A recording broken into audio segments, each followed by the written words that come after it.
Bom dia a todos, eu me chamo Regiele, eu sou aluna do mestrado, o meu trabalho é sobre análise de custos catastróficos incorrido na cascata diagnóstica e terapêutica da tuberculose multidroga resistente em um ambulatório de tisiologia. Os meus orientadores é o professor Afrânia, a professora Fernanda e a professora Isabela. Introduzindo um pouquinho da tuberculose, apesar da Ana ter trago isso com bastante clareza, ela é uma das 10 principais causas de morte em todo o mundo e a principal causa de morte por um único agente infeccioso. A maioria dos acometidos pela doença são adultos do sexo masculino. Globalmente, uma estimativa de 10 milhões de pessoas adoeceram com TB em 2019. Esse número tem diminuído muito lentamente nos últimos anos. É a doença da pobreza, sofrimento econômico, vulnerabilidade, marginalização, estigma e discriminação são frequentemente enfrentados por pessoas afetadas pela TB. Dando um pouquinho de ênfase à tuberculose multidroga resistente, que é a tuberculose envolvida no meu estudo, ela continua a ser uma ameaça à saúde pública. Em 2019, cerca de 500 mil de pessoas no mundo desenvolveu TB resistente à rifampicina, das quais 78% tinham TB multidroga resistente. É bem complexo, né, a tuberculose multidroga resistente, pelo maior tempo de tratamento, tratamento ser mais complexo e por maior índice de abandono, então ela é de bastante relevância para estudo. A pandemia de Covid-19 ameaça reverter o progresso recente na redução da carga global da tuberculose. O impacto econômico da pandemia está previsto para piorar pelo menos 2 dos principais determinantes da incidência de TB, que é o PIB per capita e a subnutrição. Trazendo um pouquinho de diagnóstico e tratamento da TB como gerador de custo catastrófico, é reconhecido que o diagnóstico e tratamento da tuberculose multidroga resistente são geradores de custo, e em nosso estudo a gente vai abordar os custos diretos e os custos indiretos. E na análise desses custos incorridos pelo paciente e pela família, a OMS sugere que sejam analisados os custos catastróficos, que é o que a gente vai analisar no nosso estudo. O diagnóstico e tratamento, dando continuidade ao diagnóstico e tratamento como geradores de custos catastróficos, a gente trouxe aqui o custo direto e custo indireto, a soma dos dois vai gerar o custos catastróficos. O custo direto ele é dividido em despesas médicas e não médicas. As despesas médicas estão relacionadas a consultas, exames, testes laboratoriais, e as não médicas estão relacionadas a transporte, alimentação, e os custos indiretos está diretamente relacionado em perda de renda, que é diminuição de produtividade, horas de trabalho perdida, perda de emprego, né? E gerando custos catastróficos, que é o custo incorrido durante o tratamento e da busca pelo tratamento acima de 20% da renda familiar anual. O objetivo do nosso trabalho, o objetivo geral, é analisar os custos incorridos na cascata diagnóstica e terapêutica da TB-MDR para os pacientes e familiares, atendidos pelo Ambulatório de Tisiologia do IDT, da UFRJ. Os objetivos específicos é descrever as características sociodemográficas e clínicas dos pacientes com tuberculose multidroga resistente e descrever os custos diretos e indiretos incorridos pelo paciente e família na cascata diagnóstica e terapêutica da tuberculose multidroga resistente. Eu vou trazer um pouco agora dos métodos utilizados. O meu modelo de estudo é descritivo, prospectivo, de análise quanti-qualitativa. O período de estudo a gente iniciou em maio de 2019 e, de uma forma bem otimista, espero terminar em março de 2022. A população do estudo são pacientes em tratamento para tuberculose multidroga resistente. Meu intuito é pegar, durante esse período de estudo, todos os pacientes que estão em tratamento no ambulatório. Os critérios de elegibilidade são pacientes com confirmação genotípica ou fenotípica de TB-MDR em tratamento. Os critérios de inclusão são todos os pacientes que aceitarem participar e assinarem o PCLE, idade maior ou igual a 18 anos, de ambos os sexos, e os pacientes têm que ter realizado pelo menos 2 consultas durante o tratamento. Os critérios de exclusão são indivíduos que tenham mudado de diagnóstico, TB-XDR ou micobactéria não tuberculose.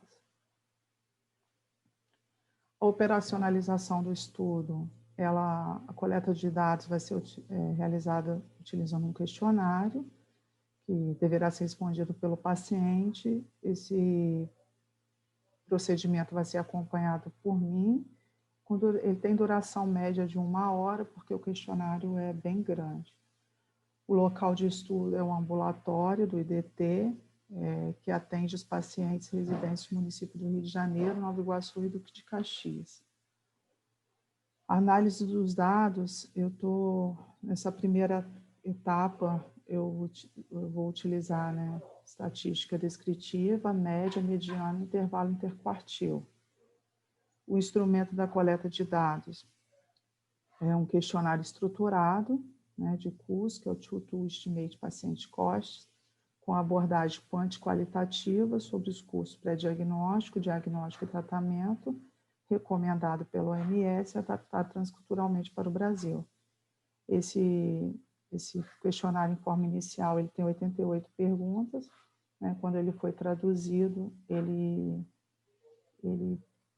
a gente desmembrou, inicialmente foi feito esse trabalho pela Adriana, e foi desmembrado. Eu fiz algumas modificações, não foram alteradas as perguntas, mas facilitou a interpretação e resposta dos pacientes. Então, hoje ele está com 134 perguntas.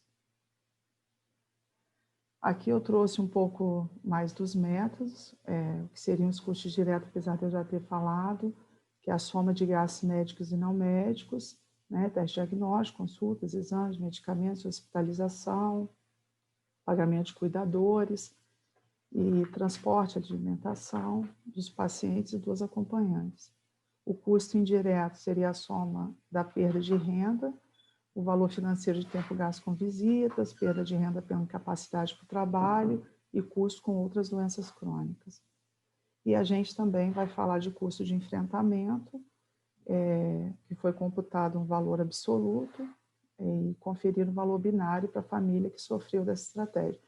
Essa estratégia, esse custo de enfrentamento, ele não diz se o paciente sofreu ou não custo catastrófico, mas ele é uma base importante para saber quanto sofrimento essa família tem passado.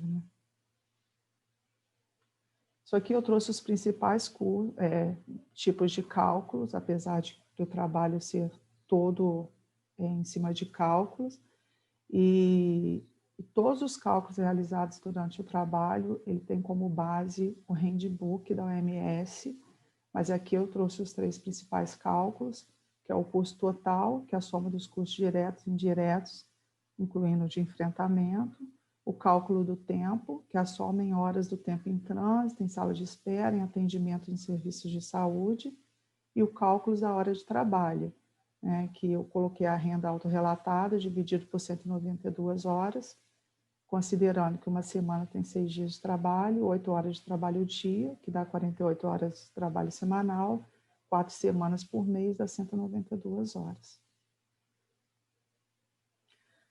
Essa aqui é a fórmula para cálculo do custo catastrófico, né, que é a porcentagem de renda perdida durante o tratamento da tuberculose, que é o custo médico direto, custo não médico direto, mais custos indiretos, dividido pela renda familiar total. Essa renda familiar total, ela pode ser utilizada dessas 3 tipos de renda, que é o consumo domiciliar autorrelatado, despesa domiciliar autorrelatada e renda domiciliar autorrelatada e o rendimento estimado com base na propriedade de bens. Então, no meu trabalho, eu usei a renda domiciliar autorrelatada junto com o rendimento estimado com base na propriedade dos bens. Por que a gente escolheu a renda domiciliar autorrelatada? Porque, de acordo com o handbook, você tem que avaliar as suas características de pacientes entrevistados. Então, de acordo com as minhas características, né, eu consegui chegar aqui de maior confiança. A renda de maior confiança para ser avaliada seria a renda domiciliar autorrelatada. Eu trouxe um pouquinho dos resultados preliminares, apesar do questionário ser muito grande, então eu consegui trazer algumas coisas. Eu não trouxe os resultados finais de custo catastrófico, nem o base, né? Que eu tenho esses resultados, né? Nesse primeiro momento, que foram 30%, eu tenho 30% dos dados coletados e analisados, então eu tenho até os resultados, mas eu não achei relevante trazer, porque ainda não são tão fiéis, né? Porque um N tão pequeno. Aqui eu trouxe as principais características sociodemográficas dos pacientes, tá? 65% dos meus pacientes entrevistados são do sexo masculino, tá? 35% eles estão na idade até 30 anos e 25% de 31 a 40 anos, né? Que mostra que a tuberculose realmente acomete os pacientes em idade economicamente produtiva. A fase do tratamento, 85% são em fase de continuação, apenas 15% em fase intensiva. A sorologia para HIV, 30% deu positivo, 65% negativo e 5% não foi testado, foi apenas um paciente. Na escolaridade, 45% dos meus pacientes têm nível médio, tá? E apenas 5% pós-graduação. A renda dos pacientes, relacionada à renda dos pacientes, 50% dos pacientes relatam ser não provedor de renda, tá? E 50% são provedores, principal provedor de renda da família. Relacionado ao emprego dos pacientes, 40% está desempregado, 25% em licença médica, 20% empregado formalmente e 15% empregado informalmente. Relacionado ao gasto dos pacientes, 20% relatam não ter aumento dos gastos após a tuberculose, mas 80% relatam ter algum aumento dos gastos após a tuberculose. Sobre a propriedade dos pacientes, 45% não são donos das residências que habitam, e 55% são donos das residências. Local de residência dos pacientes, 50% são moradores de lugares urbanos, 45% são moradores de comunidade e 5% só são moradores de lugares rurais. Relacionado ao número de visitas para acompanhamento de testes de controle, né? 65% relatam não fazerem visitas, não necessitarem, né, fazer a visita para teste de controle, e 35% relatam ter ido apenas uma vez. O ambulatório, ele agrupa, né, os atendimentos. Então, quando o paciente vem, que a consulta no primeiro mês é de 15 em 15 dias, e depois é uma vez por mês.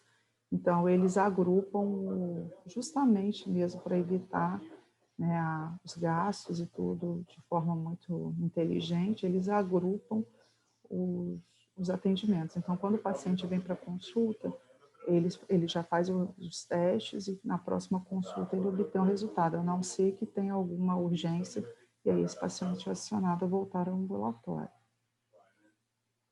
O estado de internação dos pacientes, 45% relatam não ter tido internação durante o tratamento e 55% já tiveram internados durante o tratamento. Aqui eu trouxe um perfil monetário familiar, tá? Antes da tuberculose. Eles relatam que um somatório, né? Mas isso foi relatado por eles, uma média de renda mensal familiar de 4.397, uma mediana de 3.100. A média de renda anual familiar, a média foi de 52.764,60, a mediana de 37.200, um interquartil de 24.000 a 52.719. A média mensal de renda familiar baseada em bens, a média foi de 283,67, a mediana de 313,12, o interquartil de 214 a 303 reais. A média anual da renda familiar baseada em bens, a média foi de 3.404,11, a mediana de 3.637,44, o interquartil de 2.568,60 a 3.637,44. O tempo gasto pelos pacientes para fim de diagnóstico e tratamento da tuberculose multidroga resistente. Eu trouxe aqui o que eu achei mais relevante, os meses que os pacientes relatam terem sentido sintomas.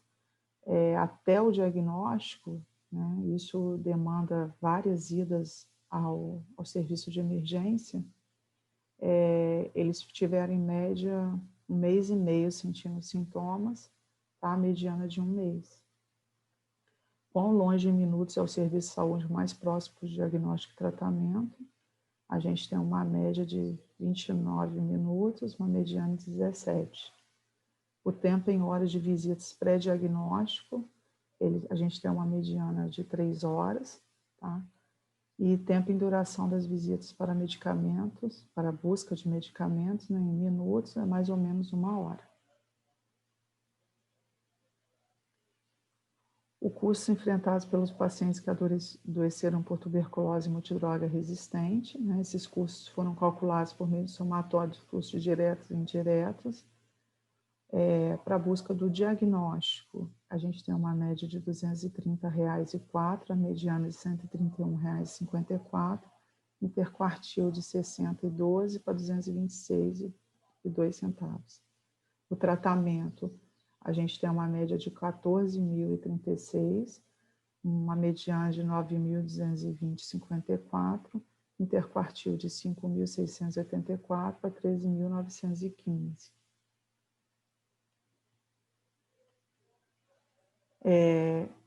Eu trouxe um cronograma, né, meu cronograma atual, porque eu estou com meu trabalho bem atrasado devido ao Covid, uma luta incessante no ambulatório. O ambulatório ficou por muito tempo fechado e após o retorno a gente teve algumas intercorrências que foram adoecimentos de alguns profissionais envolvidos diretamente no tratamento desses pacientes. Então, assim, a gente está com um trabalho muito atrasado. Eu trouxe até que para as pessoas que eu queria terminar, para vocês terem uma noção que eu queria terminar agora a minha coleta de dados em dezembro, mas infelizmente eu não consegui. E E agora a gente está numa luta incessante aí para ver se eu consigo atualizar essa coleta, tá? Dando ênfase no que a professora Isabela já havia falado, meu trabalho, apesar de não ter trago aqui, meu trabalho foi aprovado pelo CEP em 15/1/2020. Tá? As perspectivas do meu trabalho é intensificar a coleta de dados, iniciar o processamento de dados que é feito em paralelo à coleta de dados. Por ser um questionário muito grande, é bem trabalhoso, né? E como eu já havia dito, nessa primeira análise, eu tenho muito mais dados, né? Eu consegui fechar, né, custos catastróficos, 90%, 95% das famílias analisadas sofreram custos catastróficos, mas esses dados ainda, tenho certeza, vai modificar bastante com as próximas coletas. E é isso, eu espero progredir bastante nesses próximos meses e mudar essa minha realidade atual. Tá? Obrigada. Obrigada, Regiele. Eu chamo a Isabela para fazer comentários. Nós temos agora 8 minutos, tá? Ok, obrigada, pessoal. Obrigada, Regiele, pela apresentação. Como a Regiele explicou muito bem, né, a análise de custo catastrófico ela é urgente, a gente precisa de estar avaliando aí, né, o quanto o adoecimento por TB impacta, né, na renda familiar, na qualidade de vida dos pacientes, consequentemente relacionada à renda.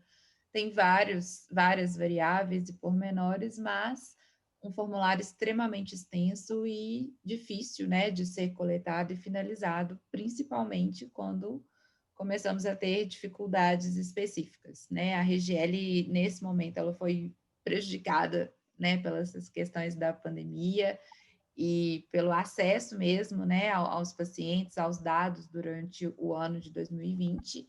Então, esses dados, eles são bem preliminares mesmo, ainda vão ser muito trabalhados, né, a gente está com um N muito pequeno, e vamos ter aí uma grande dificuldade, né, vamos ter que trabalhar bastante no ano de 2021 para correr atrás desse prejuízo. Só queria fazer alguns esclarecimentos em relação ao método, né, que a gente utiliza para o custeio aqui toda a memória de cálculo descrita no handbook da OMS. Então, além de utilizar o instrumento da OMS adaptado, né, traduzido transculturalmente para ser aplicado para os nossos pacientes, porque o formulário original, o instrumento original é publicado em inglês, a gente utiliza a memória de cálculo que a OMS já deixa, né, onde fazer média, onde fazer os interquartis e quais os limiares aí considerados. Então, a gente está seguindo à risca a metodologia da OMS, já fizemos isso no trabalho de doutorado da Adriana em Caxias, tivemos, né, um bom resultado, uma boa perspectiva, e agora a gente precisa de conhecer, né, esses dados de outras unidades, né, de outros pacientes. De maneira geral, a gente sabe que pode ser que com o N aumentado, alguns desses valores não alterem tanto, mas a gente precisa do dado fidedigno. Outra questão em relação à metodologia que a Regiele abordou, essa questão da renda do paciente, né? Tomar a decisão, a OMS nos dá 3 opções de qual critério de renda utilizar. Né? Então, a renda autorreferida pelo paciente e na renda baseada em bens, hoje nós utilizamos o valor do IBGE, né? Porque a gente precisa de um dado oficial e fidedigno para estar conseguindo calcular esses custos o mais próximo da realidade. Então, a gente, pela renda final, né, dita pelo paciente, a gente consulta no IBGE qual é essa renda, né, baseada em bens, que já é um valor calculado, atualizado anualmente pelo IBGE, diferente para a população urbana e população rural, e inserido nessa fórmula. Então, esses detalhes a gente acaba aprendendo, buscando no momento do cálculo, no momento que está aplicando, né, o questionário, e isso tem que ser muito bem observado, e às vezes é o que dificulta a coleta desse dado e a finalização de um estudo de custo, né? Então, a gente precisa aí, né, Regiele, de acelerar os motores para 2021, para cumprir todas as metas e dar essa resposta em relação aos custos catastróficos da sua população. E repensar, né? A gente não pode alterar um instrumento validado, mas a gente precisa de algumas respostas que, às vezes, né, por essas questões culturais de realidade, a gente não tem num instrumento original, e repensar aí, né, o quanto esses métodos nos atendem e nos permitem mesmo finalizar um estudo tão robusto. E é isso. Isabela, obrigado pelos comentários. Eu chamo a Silvana, que levantou a mão. Bom dia a todos. Obrigada, Fran. Obrigada, Isabela. Parabéns, Regiele. É uma dúvida, como que a gente está começando a trabalhar com esse custo catastrófico, a minha dúvida seria na análise. Não sei quem que pode me responder. É o seguinte, como vocês classificaram para mais de 2 visitas para entrar no estudo, eu fiquei preocupada aqueles que entram mais e entram menos. Para quem tem o custo catastrófico de 20%, ok, mas aqueles que não tiverem, eles tiverem menos visita ou mais visitas, qual o cálculo que vocês vão usar para tirar essa diferença, esse viés de entrada, de número de visitas para mais ou para menos? Na verdade, Silvana, na fórmula final do OMS, isso vai virar uma média. Então, na cadeia de custo catastrófico, a gente vai perguntar ao paciente quantas visitas ele fez, e aí, independente de ele ter feito 2, 3, 4, no final, o número de visitas ele vira uma média, porque o custo catastrófico, quando vai para a matemática, todas essas variáveis elas vão virando média na cadeia da OMS. Então, a média vai corrigir essa diferença, e quem tiver um valor maior, provavelmente lá no final vai alterar o impacto, né, o custo de enfrentamento, e depois a gente vê essa porcentagem, o quanto foi catastrófico ou não, somando direto com indireto. Essa é a minha pergunta. Como é que vocês vão tirar essa diferença de média? Porque a média não é um parâmetro, né? Na verdade, essas 2 consultas foram inicialmente colocadas porque eu não consigo calcular se o paciente não foi nenhuma vez no ambulatório, porque o meu foco principal é saber gastos, né? Quanto esse paciente gastou. E aí, essas 2 consultas iniciais são só para eu ter uma média do que ele gastou quando ele vai no ambulatório, o tempo de espera, se ele se alimenta, quanto ele gasta com transporte. Mas, no final, é feito um extrapolamento, que a gente chama. Ah, tá, porque média não é o melhor valor, né? Não. Todos os pacientes... vocês vão fazer por extrapolamento. Extrapolamento. Todo o gasto dele, todos os que a gente tira inicial, ele é multiplicado até o final do tratamento. Então, a gente extrapola. Entendi. Isso, a gente não importa qual a fase, inicialmente, qual a fase que você pega o paciente, porque todos são extrapolados até o final do tratamento. Perfeito. Isso. É porque a gente vai fazer esse trabalho aqui e eu estava preocupada com isso, então vocês vão extrapolar. Isso, a OMS sugere, ela indica que seja extrapolado até o final do tratamento. Ótimo. Perfeito. Isso obrigada. já é corrigido na fórmula. Isso. Mas o extrapolamento não é a média, né? Mas já é corrigido na própria fórmula da cadeia da OMS. Entendi, obrigada.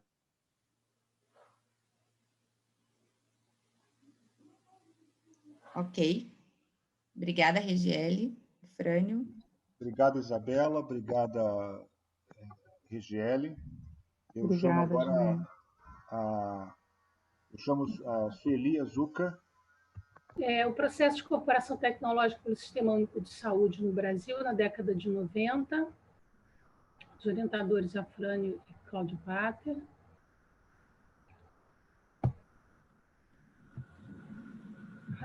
Agora travou o meu. Ai, meu Deus do céu. Certo. Os objetivos são 3 cenários que a gente analisou: o processo de incorporação mundial, nacional e o da tuberculose em si. É um estudo de método qualitativo e quantitativo, quali-quanti.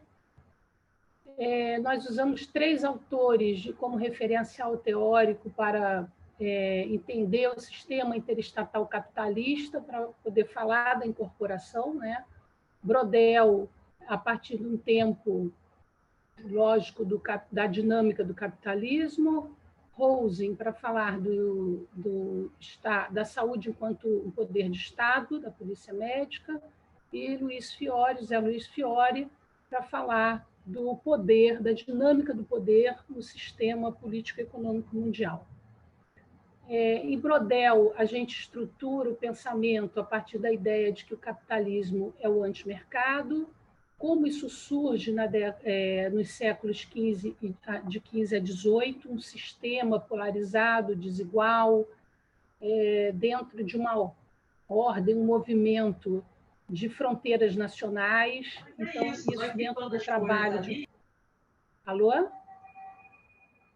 Tá. Dentro do trabalho, a gente vai estruturando o que é nacional, onde estão as fronteiras, a sincronia que existe entre a inovação e as estratégias políticas e econômicas que estão por trás desse processo das grandes potências que comandam, né, estão na ponta da tecnologia, né, na tecnologia de ponta. A partir de Rosen, a gente estrutura o pensamento, a partir do primeiro Código de Saúde do Peter Frank, lá na Prússia, a gente começa a fazer um diálogo desse sistema mundo com o poder de polícia.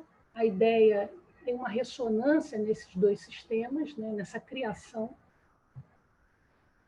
Com Fiore, esse referencial teórico, ele segue o processo de análise, ele vai mostrar, dentro da teoria do poder global, ele vai mostrar que é um sistema, esse sistema é de alta competição, dentro dessa alta competição, esse sistema ele concentra e expande a partir das grandes potências, pela pressão competitiva, uma dinâmica de um sistema, né, que opera nessa lógica, a tuberculose está nele, né? Ele tem esse princípio, né, da operação a partir dos lucros extraordinários, então é a concentração de poder e riqueza, na mão sempre de pequenos grupos.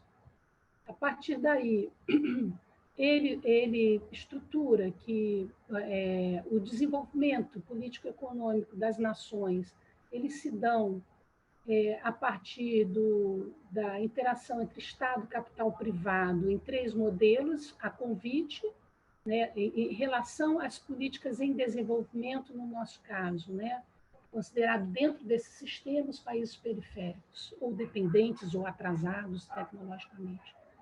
Então, ele pode ser a convite, o desenvolvimento sob efeito protetor, né, do líder, o líder é o protetor do a convite, do Estado-nação que é convidada a se desenvolver.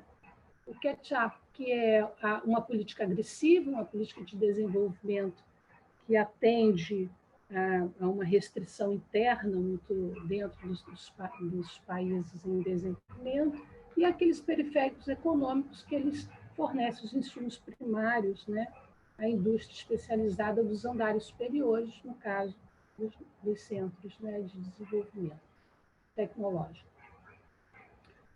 A partir daí, a gente estrutura, começa a pensar a expansão, a conexão desse sistema com os organismos internacionais, criadores de políticas de desenvolvimento, então, dos países periféricos, atrasados tecnologicamente. Então, ele tem uma concepção de uma ajuda humanitária, de um apoio ao desenvolvimento científico. Isso vem desde o pós-guerra, a uma rede, se estrutura uma grande rede pós-guerra, na ideia do ajuda, né, na ideia do desenvolvimento, do apoio ao desenvolvimento científico, né, e isso, de alguma forma, vai na contramão da soberania dos países em desenvolvimento, que eles acabam incorporando, recebendo esse, e não investindo nos seus próprios, com algumas exceções que a gente tem visto atualmente, né.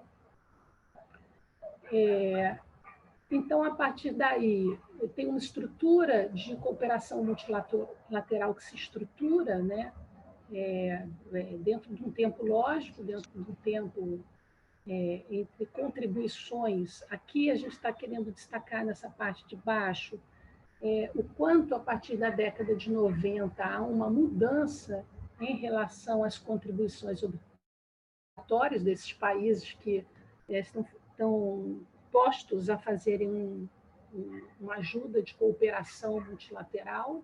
Então, o quanto há uma interferência nesse tempo a partir de dados históricos de concepção de mundo, de sistema. Então, você vê de 2000 a mudança, o core, quando o recurso que é investido na cooperação é obrigatório, são taxas fixas, obrigatórias conforme cada participação do membro, e o no-core é quando essas contribuições voluntárias. Dentro desse no-core, as contribuições voluntárias, elas não atendem a grande especificidade aqui é que elas não atendem a elas não atendem a um domínio do sistema, né? De que quem doa é quem domina, é como se fossem os recursos carimbados, né? Quem doa, ele determina para onde vai. Aqui a gente faz um levantamento só para mostrar, vocês já conhecem, já apresentei no ano passado isso, as fundações, as agências, como elas estão distribuídas nas suas contribuições, né? Esse é o ano de 2016, 2017, a Bill Gates, que é importante para a gente, porque ela está mediando todo um processo de incorporação. Então, esse voluntário ele tem um crescimento muito grande, ele vai numa lógica de desenvolvimento dos tempos a partir de 90, neoliberais. Aqui a estrutura multilateral, essa parte em vermelhinho na ponta direita, no azul, quadro azul do lado direito, é a OMS, né? Só para ter uma noção do tamanho de que a gente está falando. Então, dentro desse sistema ONU, o financiamento privado ele vem crescendo constantemente. As análises têm mostrado, desculpa, os bilhões que estão envolvidos nisso, né? A Fundação Bill Gates é um dos grandes representantes dessa estrutura.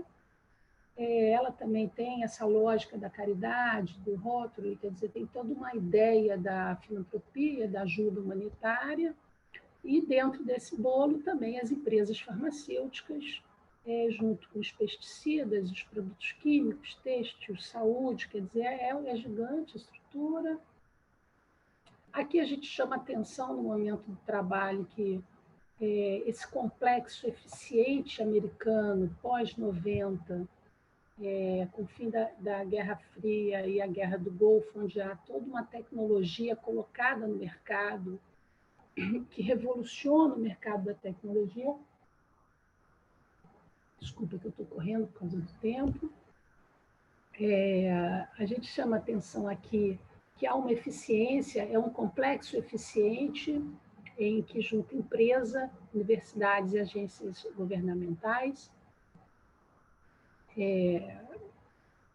Nesse período, né, tem um papel fundamental na área da ciência e tecnologia. Eles objetivos de desenvolvimento e a liderança científica. Então, dentro desse sistema mundo competitivo, de acumulação de poder e riqueza, há uma lógica tecnológica enquanto um projeto político estratégico, né, de manter vantagens estratégicas, né, dentro do sistema. A gênese desse sistema de avaliação de tecnologias para incorporação, ela não nasce na saúde, obviamente, ela nasce na área da defesa, das ciências espaciais, enfim, é um caminho. A partir de 70 é que ela se estrutura, o plano metodológico das avaliações de tecnologia são os ensaios controlados. As agências elas se formam em torno disso, a partir dessa época também, né, para apoiar a tomada de decisão. Então, essas agências elas se organizam nesse apoio aos países em desenvolvimento, que não têm a tecnologia. A tomada de decisão, a medicina baseada em evidência, a avaliação de tecnologias uma área em que ele vai estruturar a alocação de recursos, custo-efetividade, todo esse diálogo aí que a gente intenta, o GRADE, que é o parâmetro das recomendações, né, da avaliação. Aqui todos conhecem o slide do Afrânio, em que a participação da rede foi importantíssima nessa plataforma, porque ela foi incorporada, né, na recomendação OMS GRADE. Então, no cenário nacional, a gente aponta inicialmente essa virada de década, né, do tratamento cuidado, fechamento dos sanatórios para uma lógica de emergência global. Junto disso, a pandemia e o papel do Estado, o papel da economia, que está aqui embaixo no rodapé, levando as privatizações, levando a retirada do Estado nessa lógica de investimento como enquanto projeto estratégico. Nessa ocasião, começam a chegar os relatórios mundiais oferecendo os pacotes básicos de intervenção custo-efetiva através da métrica, né, do impacto global do impacto das doenças do DEL, né, da carga da doença. O Rubem Matos trabalha isso, a gente está trabalhando com essa referência dele, que ele estudou a fundo, né, os relatórios do banco. A década de 90, dentro dessa lógica mundo nacional e tuberculose, marcamos alguns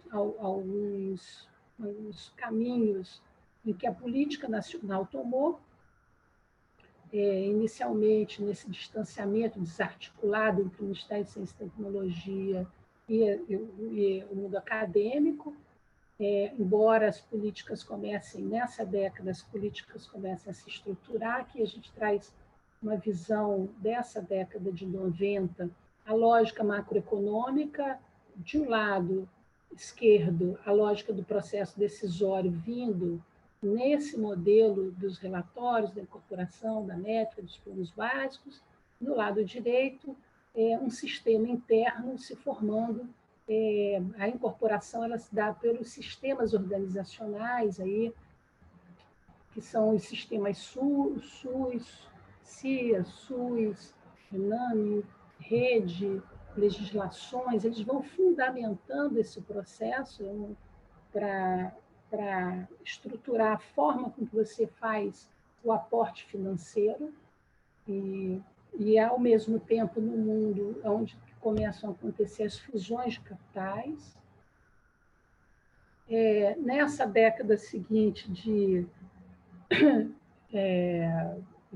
2000 a 2010, o cenário muda, a pesquisa entra forte, a rede TB já começa a ter um papel fundamental na participação da tuberculose Brasil e mundo, as conferências, então tem uma larga estrutura que se forma para dar suporte à ideia da incorporação.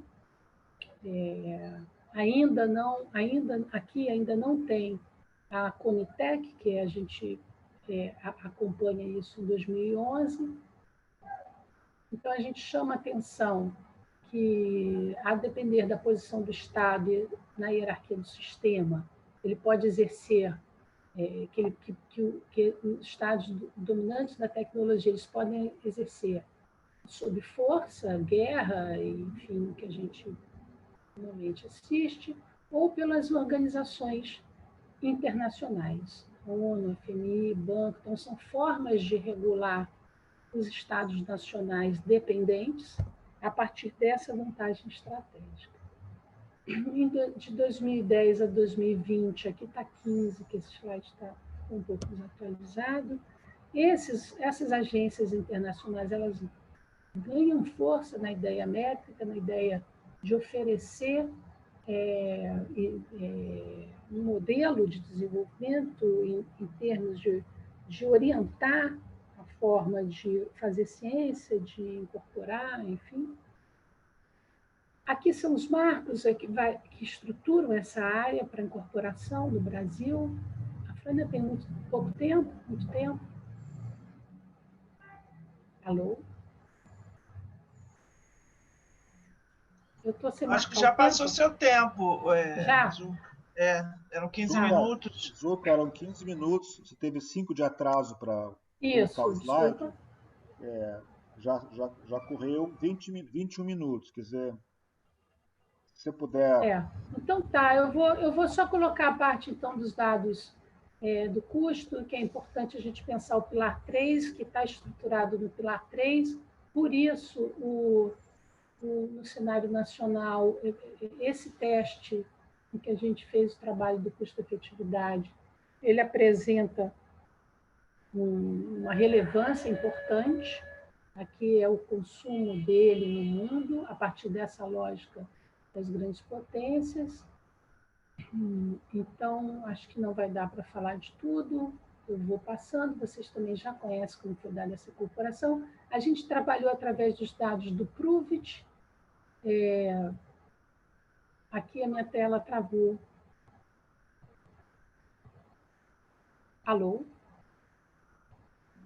Alô? Estamos te ouvindo. Alô?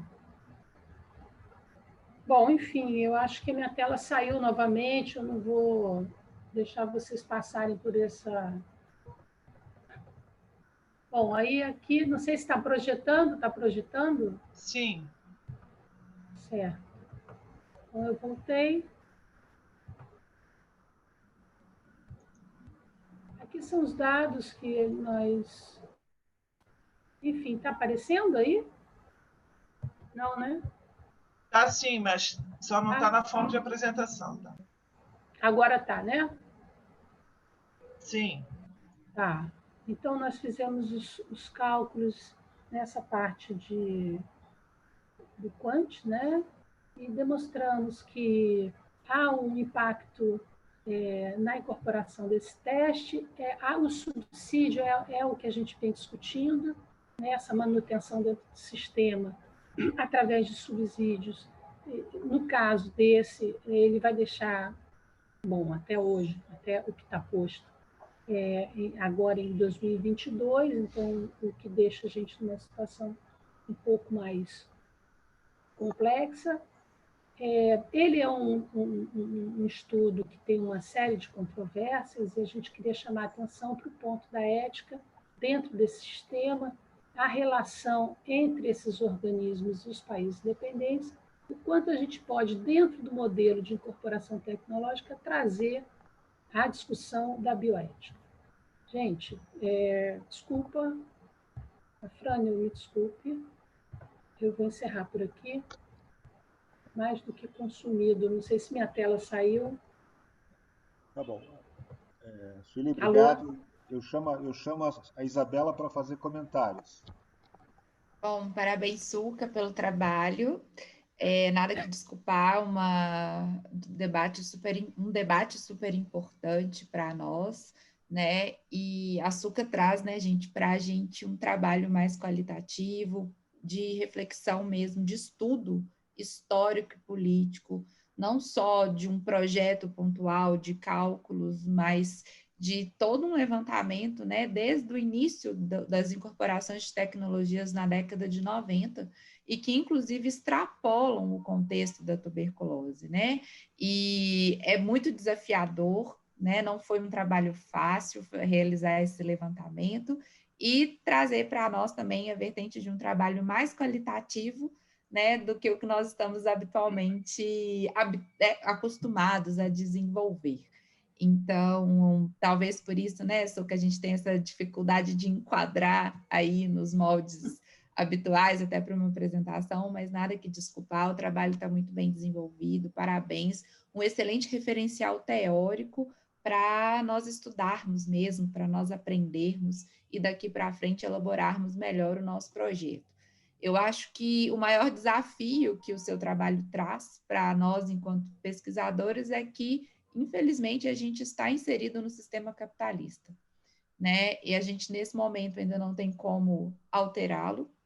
E, por mais que existam, né, boas intenções, luta, a gente muitas vezes se esbarra naquilo que ele, infelizmente, é mais forte do que nós, principalmente quando a gente pensa em saúde, né, como direito ao acesso à saúde. E o seu material, ele traz essa reflexão, né, muito bem. Então, parabéns, né, pelo desenvolvimento do trabalho, por trazer uma nova vertente, por trazer essa reflexão e por trazer essa oportunidade da multidisciplinariedade, né, de trabalhar com política pública mesmo, com política econômica, no foco com a vertente da TB.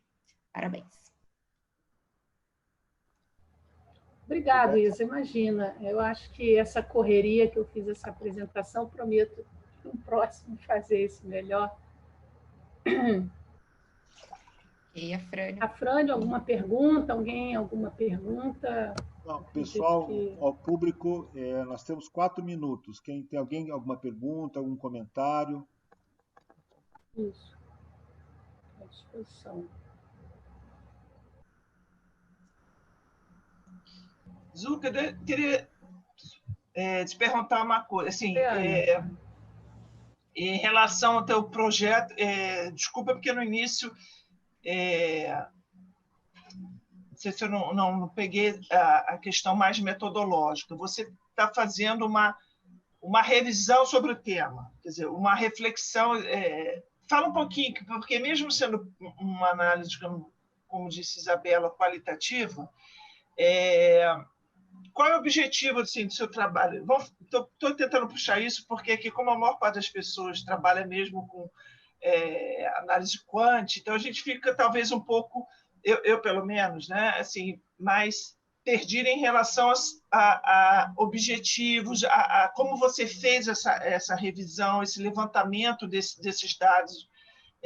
Explica um pouquinho, porque assim, como você vai apresentar depois como conclusão, né, do teu trabalho. Como é que vai ser feito isso e que tipo de estratégia, inclusive, se for tipo uma análise qualitativa, em termos metodológicos, você explicar um pouquinho melhor, pelo menos assim, talvez considerando essa dificuldade que é minha, certamente, mas eu acho talvez de outros colegas, a interpretação, né, a análise de estudos mais quali.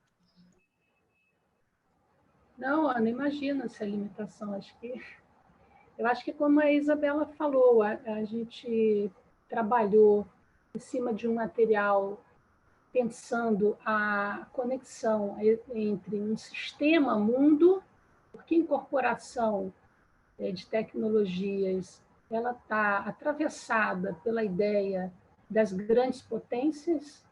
Então, a gente começou a desenhar um estudo em que a gente pudesse trabalhar um sistema mundo e olhar para esse sistema com o olhar da saúde, o quanto no sistema capitalista interestatal da saúde, isso interfere nas relações entre os países, na ideia de que essa estrutura multilateral, de cooperação multilateral, ela tem uma vertente, de fato, da ajuda dissociada da ideia de que esses países eles avançam com essa ajuda, eles conseguem estar dentro de um projeto tecnológico nacional, estruturando uma maior acumulação e concentração de poder e riqueza.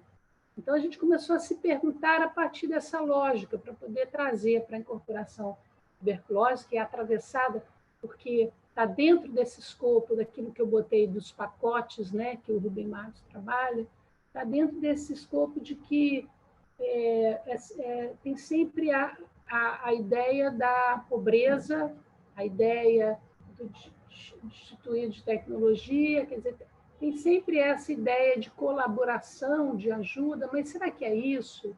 A gente começou a investigar e desenhar um trabalho que pudesse aproximar o sistema interestatal capitalista da saúde com esse sistema mundo.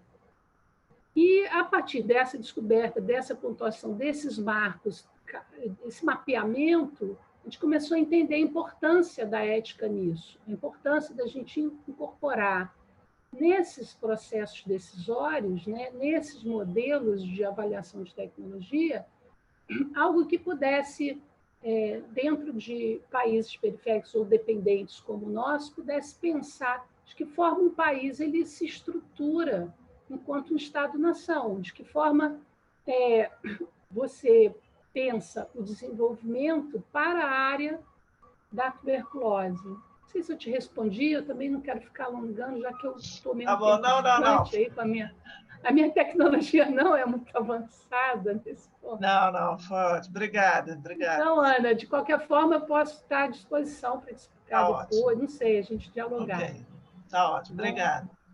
Tá bom. Obrigado, Ana. São 10 horas. Obrigado, Sueli, Isabela. Agora começamos o nosso descanso de meia hora, tá? Retomamos às 10h30, mudamos da área econômica para a área da genômica. Muito interessante. Tá? Então, 10h30, a gente volta aqui. Não desliguem, não... é só a gente deixar mudo e a gente volta às 10h30, tá bom? Um abraço. Obrigado para todos.